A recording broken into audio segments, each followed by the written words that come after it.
Hi, welcome to the Worthy Physician Podcast. I am your host, Dr. Sapna Shah-Haq, a board-certified internal medicine physician. On this episode of the Worthy Physician, I sat down and talked with Dr. Haidar Al-Hakim, an ophthalmologist practicing in the UK, also psychotherapist. Physician on Fire, How to Banish Burnout and Regain Control of Your Mind, Your Body, and Your Life in Just 30 Days, along with the host of the Surgical Spirit podcast. He was kind enough to discuss his story of burnout, what he described as an existential crisis, what he did to overcome it, and also some pearls as to how to navigate difficult situations. Thank you very much for coming on this podcast. Thank you for your time, first off. And tell me who you are and where you're at, what you do. I'm an ophthalmologist in London. I've been an ophthalmologist for over 20 years, but I've got more and more interested in these sort of psychological aspects of everything, really, which is quite interesting. Background is that my family's involved in religion and politics. So that's my kind of background. And I've always been interested in the metaphysics of life, religion and mysticism and the thing that's beyond the senses. I've always been interested in that. But, coming from an Iraqi family, you're expected to be a doctor. Right. And if you can't become a doctor, you become an engineer. Right. And if you can't become an engineer, you're a loser. Unless you can bring lots of cash back to your parents and put them in a nice house and they can drive BMWs or Mercedes, then they'll be all right with you. Anyway, so yeah, I've always been interested in that kind of stuff, but I had to become a doctor otherwise. Right. So I became a doctor. But yeah, I've always been interested in the the hocus pocus kind of stuff. And I guess eventually I kind of had enough of ophthalmology. I burnt out. And then I saw a life coach at the time, on a recommendation of a friend. And that kind of opened, my perspective to the other side, to the non-clinical side, non-scientific side, non-materialistic side. So, and that happened in 2011. So since then, I've been kind of doing other things, hypnosis, NLP, coaching, psychoanalysis, psychotherapy, and hence me being on podcasts and talking about my crazy ideas, which is great, really, Yeah. It gives you an opportunity to talk about these things because, when you're with your patients, you've got treatments A, B, C, and D.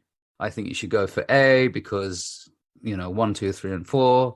And then, you have a little sort of 5-minute negotiation discussion. Right. And that's that. Yeah. And when you do that for a few years, I don't know, it seems that you almost lose track of the person, not just on the patient side, but the self. Well, that's what's expected, isn't it? They come with a certain amount of expectation. And unless you keep breaking down that, each one's expectation, which is time consuming and also psychologically consuming as well. And it can be quite traumatic, I guess, that they're expecting one thing and then you're there talking about, philosophy and religion and sort of all these other things. But yeah, I think maybe, looking forward, I think maybe that's the next thing. Maybe, maybe there's an amalgamation of physical and non-physical, and they use the word holistic, isn't it? Holistic medicine, right? I think that's coming more and more into the sphere. What do you think? What do you think, Sapna? No, I would agree actually, because I think here in society we tend to try to separate out the physical from the mental, which we're trying to separate out even further from the spiritual. And to be honest with you, we have to remember that for the most part, the spiritual side starts at a very young age within our household. So I don't think that it can be separated, and it really should be taken into consideration. I mean, it's nice that now that they're talking about, they're using the word cultural rather than spiritual, which is fine. Right. Because it's more appropriate linguistically. I think, people are more accepting of cultural change rather than, talking about spiritual and religious change. Sure. So I think that's good in a way, that's a good segue into talking about these complicated and deep issues. Yes. And I think if we can talk about these things, not just this procedure, this drug, this randomized control trial, regulated therapeutic modality, and this unwritten, and so on. I think it's good segues for us to kind of actually say that there are much more complicated, deeper issues which we don't take into account. And if we do, then I think the therapeutic journey would actually be much more better, the patient and also for the physician. No, I agree 100%. Because we have to remember at the end of the day, those cultural or spiritual values will also go into the patient's decision making almost as much, sometimes if not more, than what the physician says. So to negate that is completely, we can't do that. Yeah, I mean, it's half the picture. That's what it is. Exactly. And I mean, when I went through medical school in the 90s, we were fed an ideology. And, as you know, ideologies are just one half of the one face of the coin, so to speak. Yes. It's not the complete picture. By definition, an ideology doesn't tell you the whole story. It tells you half the story. Right. So I think, but maybe we weren't mature enough to deal with all the different nuances of life. But yeah, I mean, when I went to medical school, I was thinking about healing. That was my intention. Right.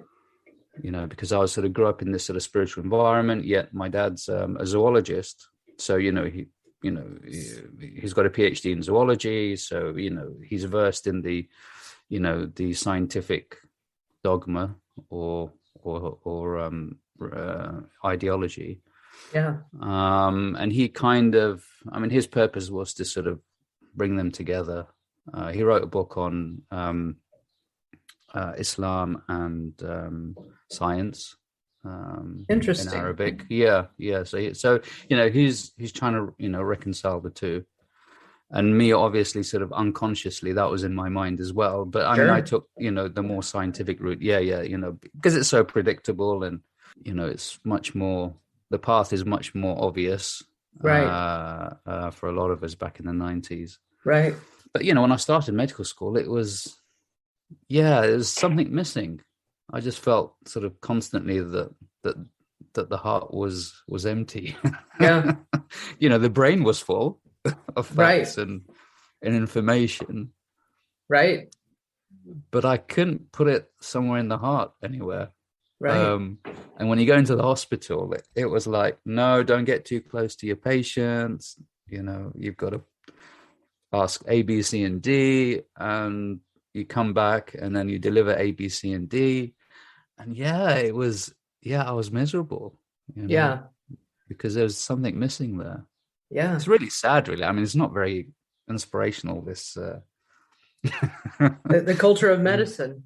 Well, I don't know, people listening to this, they're thinking, fuck, sounds all very depressing. Well, I mean, in a sense that we're working with human beings, not machines, not animals. We have to have that connection. And so when you try to say, keep it, poker face all the time, that's not going to work in many places. For example, I'm here in rural Kansas, and I'm friends with some of my patients. There is some overlap, but at the end of the day, we're all human and we all want that connection. So it's not that we have to be best friends with our patients, but I do think that we have to look at them on a level of, we are both human. You have emotions, I have emotions. I've cried with my patients when I'm delivering bad news, and I think that allows for me as a physician to grieve. I think that shares that connection with that patient. I mean, for me, that took me probably about 15 years to work that one out. Yeah. Because when I first started off, it was literally just professional persona and not getting too close. And it was sort of half of me doing the work. Right. And coming from the background that you have, it's very people oriented, very people oriented. I felt like a foreigner, really. I mean, I was a foreigner, from Iraq coming to the UK, but even at work, I felt like a foreigner, even though I was a professional and doing my work, and I was very good at my work, and very efficient and very nice to the patient. But I felt that I couldn't bring my whole self to it. Right. And it's quite sad looking back. When you say you couldn't bring your whole self, does that mean that you could not bring in the humanistic side or the spiritual side, or both? Yeah. I mean, spiritual, humanistic, I mean, it's sort of kind of the same thing, Sure. I mean, amongst us medics, we like to use humanistic because it's sort of much more acceptable than spiritual self. Sure. Much more accepted within the medical profession. But yeah, I couldn't bring my my other self, which is, the shadow self, so to speak. Right. Yeah. All the things that I'm not so proud of and, shameful about. But then, that's part of the healing process as well, is when you bring your whole self and show the patient that you are a human being and you have flaws, but you seem to have just that bit more information and knowledge or experience in healing people, right? In your particular specialty, there's more of a trust, and that's what it's about. I think the more patients trust you, the more likely they are to tell you what the real problem is. No, I agree 100%. Work on it. Tell me about your experience with burnout back in 2011. Is that when that happened? Yeah, I think so. The plan was always to go back home to Iraq and help the people. That was the narrative that I built myself from my teens, really. My family's involved in politics. The regime at the time didn't take kindly to our family. So because we've got a few members who are involved in politics and took up arms against the regime. So the regime imprisoned over 100 of our family members and executed 54 members of our family. Oh, geez. So so it's sort of like pretty serious stuff. So we had to leave, we sort of came to the UK. So that was the underlying narrative. And obviously when you have that kind of serious story, you become quite serious and you become quite driven about something. Yes. So I was quite driven. I wasn't an activist, and I wasn't. I'm a pretty peaceful individual. Right. I'm not violent at all. So I didn't advocate, violent resistance or anything like that. So I thought, right. So my life's mission is to sort of go back home and help the people back home. And I was always striving to become a doctor. So that was the mission. And then 2003. That dream materialized when there's a liberation of Iraq, thanks to the US and the coalition. Right. I truly believed that it wouldn't happen at all. Like in my head, I didn't expect myself to go back home. It was like, right, I'm settling here in the UK, and that's that. Mm-hmm. So that was your dreams coming true. It's like, wow, I can actually go back. So I went back in 2004. Uh-huh. And it was surreal. It was amazing. It was like being a baby again. It's like all these childhood memories. I mean, I left the country when I was 4. But all the stories that your parents tell you and so on, it happened to a certain extent. I saw my uncle and my aunties, and my uncle was involved in politics at the time, and so I saw sort of some of the political elite there, and I thought, wow, this is my dream. This is what I want, and it sort of fed the original narrative. So I kept going back every 6 months, doing operations, setting up clinics, helping setting up hospitals. We got some good funding from the US Army to set up a clinic in 2005. I went back. So that was always that was driving me, so to speak. Mm-hmm. And then I sold up everything back home in 2010. And then I moved over to Iraq and did our I set up a charity clinic there. So that was my, main base. And I think with time, I kind of, let's say the story didn't have its vigor anymore. And I kind of started asking questions, and essentially, I lost faith. That's what happened. I became, I realized that I can't answer all life's questions looking through this lens and looking through this, particular frame of reference. Right. So I ended up, having essentially an existential crisis because it didn't do it for me anymore. Right. Being in the ideal job, being so-called successful, helping thousands of my fellow citizens regain their sight. And yet, I had so many other questions that I couldn't really answer existentially. So then you were doing life right. What does that mean? I don't know what that means, life right. Well, I mean, you've reached your goal of becoming a physician. Yeah. You're giving back to the community, whichever one you desire. And then there's always this realm of life where, again, going back to, we're not just what we do. Human beings are incredibly complicated. And you're asking the next question, what's the next step? What is in the afterlife? What do I need to make my life more holistic? Yeah, there's a lot of contradictions that I couldn't reconcile. So these were ideological contradictions. Right. So, so-called Islamic way of life, and yet it wasn't working. Right. So, it was sort of an ideological issue. But at the same time, I knew that I'd finished that story, Right. Been there, done that, opened the eye hospital, helped the people. There's something else out there. Right. So I kind of reached the limit of that hero's journey. So I went from, a position of certainty into a position of, chaotic uncertainty. And that's when it kind of dawned on me that I need to do something else, and I need to reconstitute my values and constructs.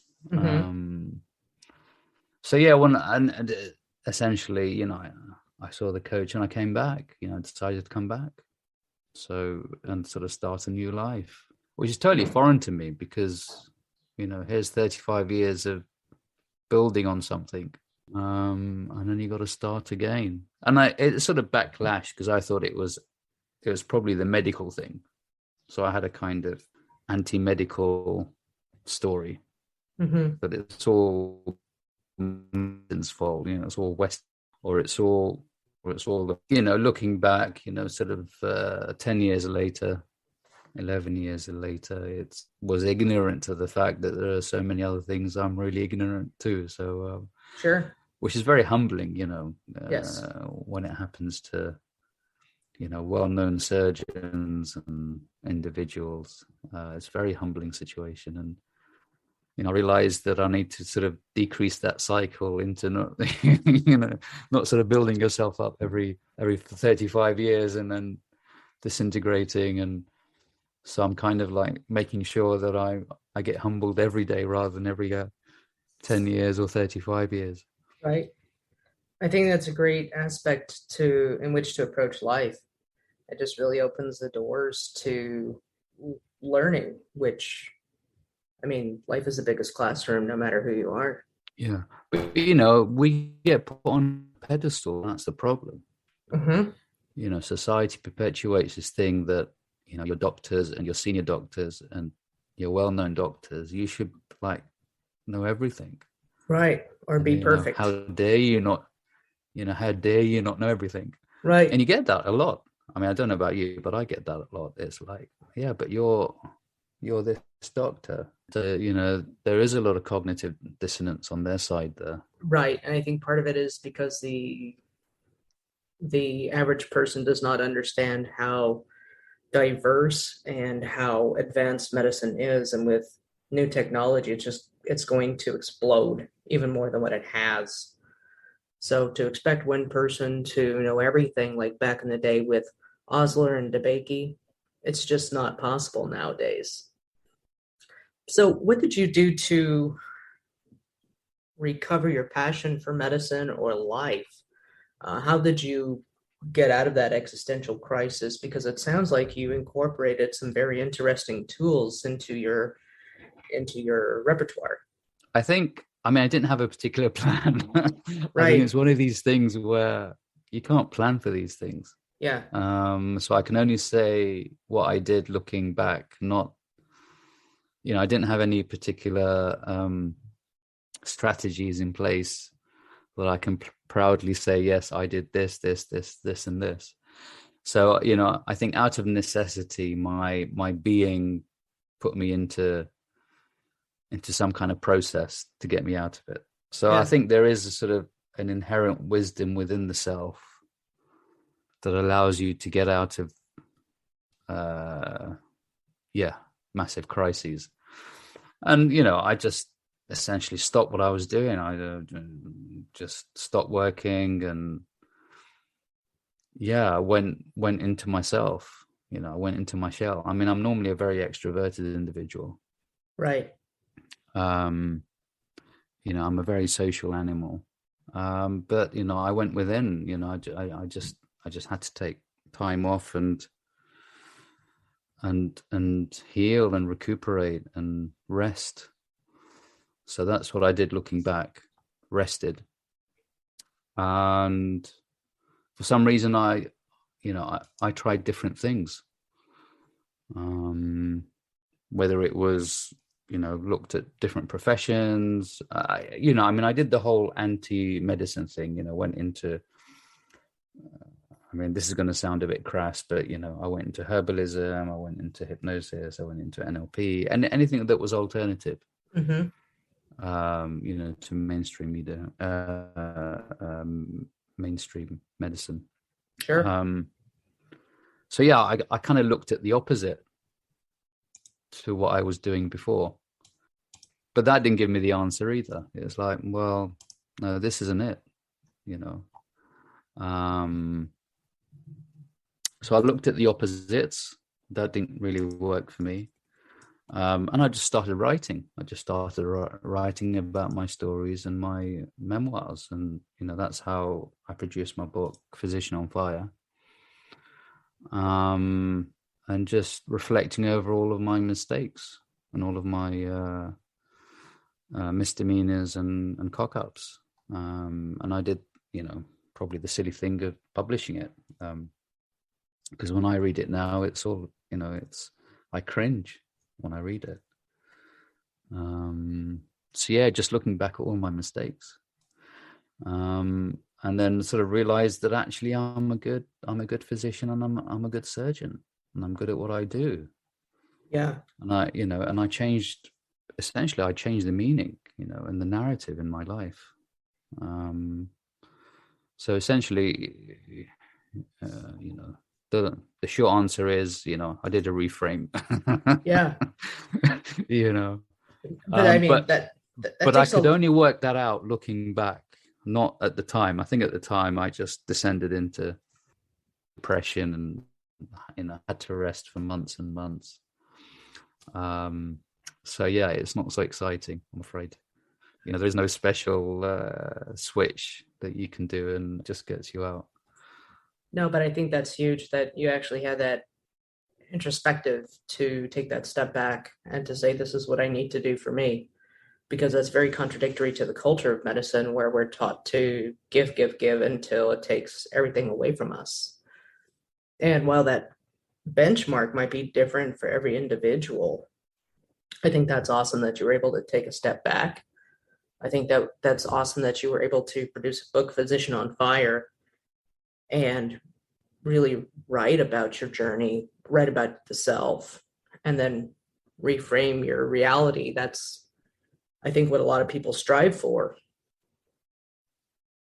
Yeah, at the time, I don't think I had many people to sort of look towards that have trodden that path, or at least I didn't know that those people existed. And then sort of after I've gone through it, I realized that there were other individuals that had gone through that path. And now people reach out to me and, tell me about, their experiences. And once you open up to that possibility that physicians do burn out, and, physicians do have a horrible time being physicians. Right. And it's not a new phenomenon, it's something that's been going on since there were physicians. So, it's part and parcel. I mean, it's part and parcel of being physicians and generally being human beings.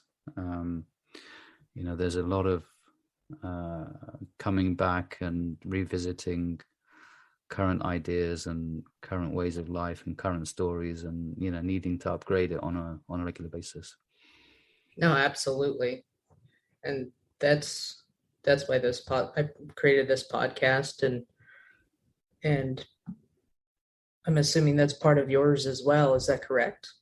Yeah, I mean, the Surgical Spirit podcast, really, it's a selfish endeavor. It's an excuse for me to reach out to people and be nosy and, hear about their stories and, hear about the human face behind the professional face.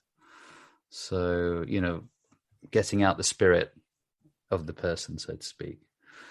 Yeah. And, also information on health and well-being. So, I've always been interested in that, and, we're always interested in how to improve our health and well-being. So, and really for me, one of the ways in which I got out of burnout is listening to other people's perspectives. And I got that, quite vividly and quite profoundly through listening to podcasts. So it's really a lifesaver for me, because it allowed you to sort of get out of your ruminating head and, stagnant framework, and, getting to the lives of other people and learn from them. I can relate to that completely. That's the reason for this as well. Yeah. So for the listeners, what pearls or what advice would you have in general? So really, I mean, the three things that I would say is like, and something that I didn't do as much in my profession, is have fun. Have fun in your profession. That's something that I lacked for a long, long time while doing my work, is actually not having fun. Yeah. So that's like the first thing, is find a way of instilling fun into your work. Yeah. That's the first thing. The second thing is probably similar to the first thing, is sort of, have a laugh. We have this saying here in the UK is, let's have a laugh. So let's have an enjoyable time. So when you introduce laughter or an enjoyable time into your work, it just makes it easier for you to gel together with your team, get over the difficult times when the workload is absolutely horrendous, and it sort of raises morale as well when you need to raise morale, during the last few years, with this pandemic. So having fun and laughter is really important, and the third thing is humility, so to speak. I find that it works a lot. It helps a lot in grounding you and keeping you on your toes, and not saying that I know it all, and there's so many lessons that you learn from being humble, that it's amazing, and you get lots of interesting aha moments and insights, and you just learn so much just by having that, wearing the cloak of humility, whatever that means to people. But I think that helps a lot in reducing burnout and stress. Absolutely. Well, thank you so much for coming on here. Thank you, Sapna. Thank you so much for having me on, and looking forward to listening to the other guests on your podcast. Thank you for joining us today. Subscribe, tell a friend, follow us at www.theworthyphysician.com.